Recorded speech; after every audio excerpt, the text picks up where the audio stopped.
In this short tutorial, I'm going to share with you how you can create a partition on Windows 11 operating system.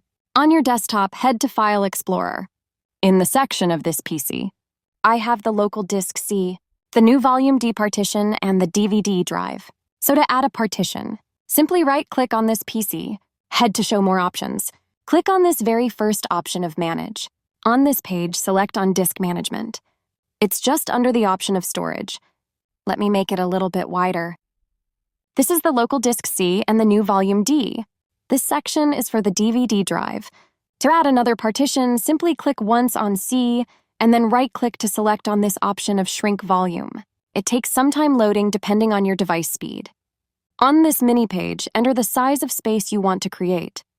Let's say I want a partition of 5 GB, I'll put 5,000 megabits.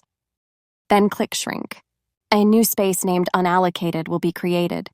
Right-click on it and select on this option of New Simple Volume. On this mini page of Welcome to the New Simple Volume wizard, just click on Next. Then still click on Next. On this first option of Drive Letter, make sure to select any letter of your newly created drive. I'll leave my as F. Then click on Next. On the option of File System, select NTFS. Leave this other option as default. On Volume Label, it doesn't matter. Make sure to also mark this little box of Perform a Quick Format if not enabled. Click on Next and select on Finish. A new partition will get created successfully.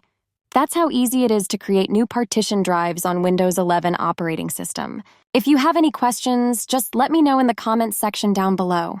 Please don't forget to leave a like, share and subscribe for more informative tutorials like this one.